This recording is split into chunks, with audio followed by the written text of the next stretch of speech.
ഇവിടെ ഇപ്പോൾ ആരെന്ത് അങ്ങോട്ടും ഇങ്ങോട്ടും സാങ്കേതികത്വം പറഞ്ഞാലും ആനുകൂല്യങ്ങൾ മനുഷ്യർക്ക് ലഭിക്കണം എന്നുള്ളതാണല്ലോ പരമപ്രധാനം. ഇവിടെ ആശാ വർക്കർമാരെ സംബന്ധിച്ച് അവർ നമ്മുടെ ഏറ്റവും അടിസ്ഥാന ആരോഗ്യ മേഖലയിൽ താങ്കൾ തന്നെ നേരത്തെ സൂചിപ്പിച്ചതുപോലെ അങ്ങേയറ്റം കഷ്ടപ്പെട്ട് കോവിഡ് കാലത്തും അല്ലാത്തപ്പോഴും പണിയെടുക്കുന്ന ആളുകളാണ്.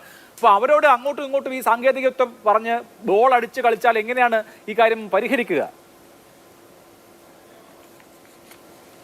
അല്ല അഭിലാഷ്, നമ്മളൊരു കാര്യം മനസ്സിലാക്കണം. നമ്മുടെ ചർച്ചയിൽ പങ്കെടുക്കുന്ന LDFന്റെ പ്രതിനിധി പറഞ്ഞ എന്താ മറ്റ് സംസ്ഥാനങ്ങളുമായിട്ട് കമ്പയർ ചെയ്യണമെന്നാണ്. ഞാൻ ചോദിക്കട്ടെ, ശിവദാസൻ അദ്ദേഹം MP ആണല്ലോ, അദ്ദേഹത്തോട് ഒരു ചോദ്യം ചോദിക്കാനുണ്ട്. ഇന്ത്യയിലെ ഏറ്റവും കൂടുതൽ തൊഴിലുറപ്പ് തൊഴിലാളികൾക്ക് വേതനം കൊടുക്കുന്ന സംസ്ഥാനം ഏതാ?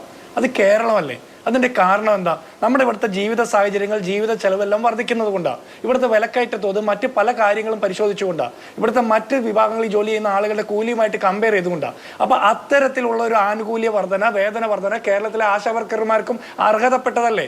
അതിന് താങ്കൾ പറഞ്ഞത് കേന്ദ്രം വർദ്ധിപ്പിക്കട്ടെ, കേന്ദ്രം ഇവരെ തൊഴിലാളികൾ എന്ന് വിളിക്കട്ടെ, അന്ന് ഞങ്ങൾ കൂലി വർദ്ധിപ്പിക്കാമെന്ന്. കേന്ദ്രം കേരളത്തോട് ജനവിരുദ്ധമായിട്ടുള്ള, കേരള വിരുദ്ധമായിട്ടുള്ള, സാമ്പത്തികമായിട്ടും രാഷ്ട്രീയമായിട്ടും നയപരിപാടി സ്വീകരിക്കുന്നുള്ള കാര്യത്തിൽ നമുക്ക് രണ്ടുപേർക്കും തർക്കമുണ്ടാകില്ലല്ലോ. അപ്പൊ കേന്ദ്രത്തിനെ തിരുത്തിച്ചിട്ടേ നിങ്ങൾ കേരളത്തിലെ ആളുകളെ, കേന്ദ്രത്തിനെ കൊണ്ട് കേരളത്തിലെ ആശാവർക്കർമാരെ തൊഴിലാളികളെന്ന് വിളിപ്പിച്ചിട്ടേ നിങ്ങൾ ഓണറേറിയം കൂട്ടി നൽകൂ എന്ന് പറയുന്നത് ശരിയല്ല.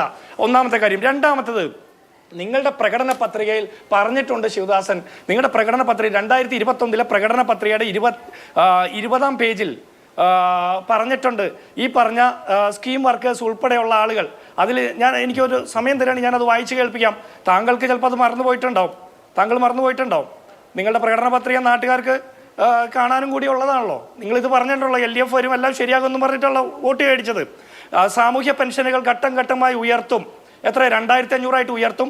അംഗൻവാടി ആശാ വർക്കർമാർ, റിസോഴ്സ് അധ്യാപകർ, പാചക തൊഴിലാളികൾ, കുടുംബശ്രീ ജീവനക്കാർ, പ്രീ പ്രൈമറി അധ്യാപകർ, NHM ജീവനക്കാർ, സ്കൂൾ സോഷ്യൽ കൗൺസിലർമാർ തുടങ്ങി എല്ലാ സ്കീം വർക്കേഴ്സിനും ആനുകൂല്യങ്ങൾ കാലോചിതമായിട്ട് ഉയർത്തും.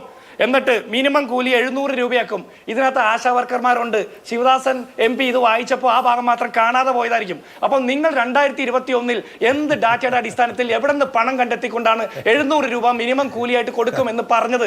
അതിന് മറുപടി പറയണം. നിങ്ങളുടെ എളമരം കരീം എന്ന് പറഞ്ഞ MLA 2014 കേരളത്തിന്റെ നിയമസഭയ്ക്കകത്ത് ഇവർക്ക് 10,000 രൂപയായിട്ട് ഓണറേറിയം വർദ്ധിപ്പിക്കണമെന്ന് പറഞ്ഞു. അത് എന്ത് പഠനത്തിന്റെ അടിസ്ഥാനത്തിലാണ്, എന്ത് ദീർഘവർഷണത്തിന്റെ അടിസ്ഥാനത്തിലാണ്? അതുകൂടി മറുപടി പറയണം. അപ്പൊ ഇതൊന്നും പറയാതെ നിങ്ങൾ ഈ പൗരപ്രമുഖർക്ക് അണ്ടിപ്പരിപ്പ് പുഴുങ്ങിയ ചിക്കൻ കറിയോ അല്ലെങ്കിൽ കേന്ദ്ര ധനകാര്യമന്ത്രിക്ക് കടലയും പുട്ടും കൊടുക്കുകയോ KV തോമസിന് അത് ആവോളം കൊടുക്കുകയൊക്കെ ചെയ്തുകൊണ്ട് പ്രാതൽ നയന്ത്രണം നടത്തുമ്പോൾ കേരളത്തിന്റെ സെക്രട്ടേറിയറ്റിന് പുറത്ത് ഈ പട്ടിണി കിടക്കുന്ന ആശാ വർക്കർമാരോട് കൂടി ഒന്ന് സംസാരിക്കാൻ കേരളത്തിന്റെ മുഖ്യമന്ത്രി സമയം കാണണം. ഇവിടെ സർക്കാരിന്റെ നയം കൂടി ഒരു പ്രശ്നമാണ്. സർക്കാരിന് നേതൃത്വം കൊടുക്കുന്ന മന്ത്രിമാരുടെ, നേതാക്കന്മാരുടെ നാക്കൊരു പ്രശ്നമാണ്. ഇനി ഒരു കാര്യം കൂടി സൂചിപ്പിക്കാനുണ്ട്.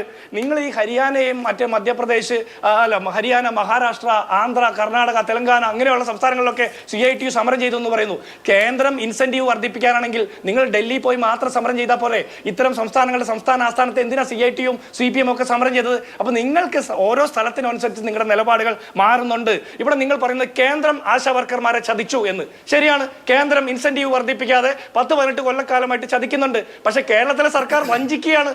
പറഞ്ഞ വാക്ക് പാലിക്കാതെ നിരന്തരം ആക്ഷേപിച്ചുകൊണ്ട് ഇവിടെ വഞ്ചിച്ചുകൊണ്ടിരിക്കുകയാണ്. ഇനി താങ്കൾ പറയുന്നത് എന്താ?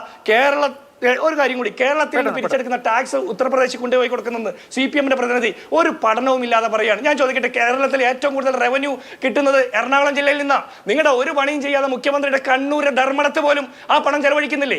അപ്പോൾ ഒരു ഫെഡറൽ സ്റ്റേറ്റ് ആകുമ്പോൾ ഈ രാജ്യത്തെ എല്ലാ സംസ്ഥാനങ്ങൾക്കും അതിൻ്റെതായ രീതിയിൽ വിഘടിച്ചു കൊടുക്കേണ്ടി വരും. അതിലെന്തെങ്കിലും സാമ്പത്തിക നയപരിപാടിയിൽ തെറ്റുണ്ടെങ്കിൽ ചൂണ്ടിക്കാണിക്കാം. അല്ലാതെ ഇത്തരത്തിലുള്ള വിഘടനവാദപരമായിട്ടുള്ള ആശയങ്ങൾ പറയുമ്പോൾ അത് BJPക്ക് എണ്ണ പകരുന്നതാണെന്ന് കൂടി തിരിച്ചറിയണം. അടുത്ത് താങ്കൾ പറഞ്ഞത് ഈ നെഹ്റുവിന്റെയും ഇന്ദിരാഗാന്ധി നാട്ടിലൊക്കെ ചാണകം പുഴുകിത്തിരുന്നൊക്കെയാണ്. ഒരു കാര്യം കൂടി പറയട്ടെ, 33 കൊല്ലം നിങ്ങൾ ഭരിച്ച ബംഗാളിൽ അവിടുത്തെ പഴയ CPM-കാരൊക്കെ ഇതാ പണി. ഈ 25 കൊല്ലം നിങ്ങൾ ഭരിച്ച ത്രിപുരയിൽ ഇപ്പൊ ഇതൊക്കെയാ പണി.